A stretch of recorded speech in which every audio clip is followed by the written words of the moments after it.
ನಿಮ್ದು ಯಾವ್ದು sir watch? ನಂದು HMT ಇದೆ 85 ಲಕ್ಷದ್ದು.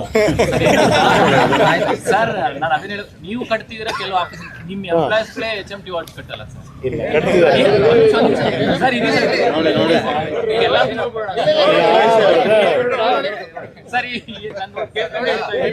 ಒಂದು 5-6 ಜನ ನಾನು ಕೇಳಿದೆ, ಅವ್ರು ಕಟ್ಟಿರ್ಲಿಲ್ಲ, ಅದೇ ಕೇಳ್ತಾ ಇದ್ದೆ. ಇಲ್ಲ, ನಿಮಗೆ ಹೇಳಬೇಕು ಅನ್ನೋದಾದ್ರೆ ಒಂದು ಗಂಡು ಬೇರೆ ಈಗ ಗಂಡು ಬೇರಣ್ಣ ಅಂತಕ್ಕಂಥ ಒಂದು ಹೊಸ ಹೆಸರಿನಲ್ಲಿ ಮಾಡಿದ್ರು. ಮಾರ್ಕ್ ನಮಗೆ ಡಿಮ್ಯಾಂಡ್ನ ನಾವು ಪ್ರೆಷರ್ನ ಇದು ಮಾಡೋಕ್ಕಾಗಲಿಲ್ಲ, ನಾವು ರೀಚ್ ಮಾಡಲಿಕ್ಕೆ. ಆ ಥರ ಇದೆ. ಇದು ಒಂದು ದಲಿತ ಸಮಾಜದ ಸಂಘಟನೆಯವರು HMTಯಿಂದ ಆರ್ಡ್ರ್ ಕೊಟ್ಟು ಮಾಡಿಸಿದ್ರು ಈ ವಾಚನ್ನು. ಅವರು ದಲಿತ ಸಮಾಜದವ್ರು ನನಗಿದು ಕಟ್ಟಿದ್ದಾರೆ, ಇದು ಕಟ್ಕೋಬೇಕು. ಮೊದಲು HMT ಇನ್ನೊಂದು ವಾಚ್ ಕಟ್ಟಿದ್ದೆ. ಅವರು ದಲಿತ ಸಮಾಜದವ್ರು ನನಗಿದು ಕಟ್ಟಿದ್ದಾರೆ, ಇದು ಕಟ್ಕೋಬೇಕು. ಮೊದಲು HMT ಇನ್ನೊಂದು ವಾಚ್ ಕಟ್ಟಿದ್ದೆ, ಅದನ್ನು ತೆಗೆದು ಇದನ್ನು ಕಟ್ಟಿದ್ರು. ಇದರ ರೇಟು 1230 ರೂಪಾಯಿ. 75 ಲಕ್ಷ. ಹಾಂ, 75 ಲಕ್ಷ ಅಂತ ಹೇಳಿದ್ರು. ಸರ್, ಒಂದು 2-3 ಜನ ನಿಮ್ಮ ಇವತ್ತಿನ ಇದ್ರ ಬಗ್ಗೆ ಮಾತಾಡಿದ್ದಾರೆ ಸರ್ ನಾಯಕರು. ನೀವು ಇವತ್ತಾದರೂ HMT ಭೇಟಿಗೆ ಹೊರಟಿದ್ದಾರೆ ಕುಮಾರಸ್ವಾಮಿ, ಬಹಳ ಸಂತೋಷ, ನೋಡ್ಕೊಂಡು ಬಂದು ನಮ್ಗೆ ಹೇಳಿ ಅಂತ ಈಶ್ವರ್ ಖಂಡ್ರೆ ಹೇಳಿದ್ದಾರೆ.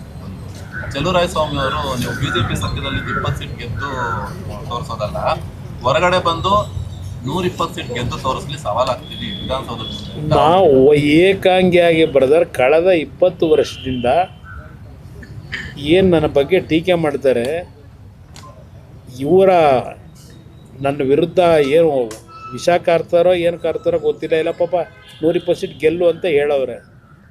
ನೋಡೋಣ, ಅದನ್ನು ಮುಂದೊಂದು ದಿನ ಇನ್ನೂ ಸಾಯಲ್ಲ, ಅಷ್ಟರೂಪಾಗಿ ಬದುಕಿರ್ತೀನಿ. ಬಹುಶಃ ಕರ್ನಾಟಕ ನಾಡಿನ ಜನತೆ ಅವರೇನು ನನಗೆ ಚಾಲೆಂಜ್ ಮಾಡಿದ್ದಾರೆ, ಆ 120 ಸೀಟ್ ಗೆದ್ದು ತೋರಿಸಿ ಅಂತ ಹೇಳಿ, ತೋರಿಸ್ತಕ್ಕಂಥ ದಿನವೂ ಬರುತ್ತೆ. ನನಗೆ ಆ ವಿಶ್ವಾಸ ಇದೆ. ಇಲ್ಲಿ ಏಕಾಂಗಿಯಾಗಿ ಕಳೆದ 20 ವರ್ಷ ಅವರು ಇದ್ದರು ಭಾಳ ದಿವಸ. ಪಾಪ ಈಗೆಲ್ಲ ಮಾತಾಡ್ತಾರೆ, ಅದೆಲ್ಲ ಹಳೆದೆಲ್ಲ ಮರ್ತು ಬಿಡ್ತಾರೆ.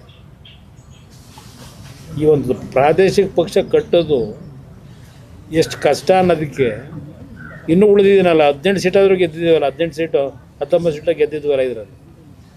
ಇವತ್ತು ಮಮತಾ ಬ್ಯಾನರ್ಜಿ ಅಂತವರು 3 ಟರ್ಮು ಮುಖ್ಯಮಂತ್ರಿ, ನವೀನ್ ಪಟ್ನಾಯಕ್ 5 ಟರ್ಮ್ ಮುಖ್ಯಮಂತ್ರಿ.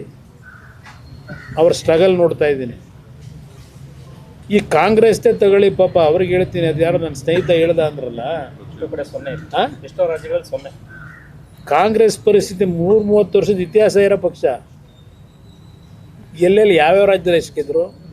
ತಮಿಳ್ನಾಡಿನಲ್ಲಿ 5 ಸೀಟ್ ಗೆದ್ದು DMK ಅವ್ರಿಗೆ ಟೋಪಿ ಹಾಕಿ ಈಗ ಅಲ್ಲೆಲ್ಲ ಹೋಗಿ ಸೇರ್ಕೊಂಡವ್ರೆ.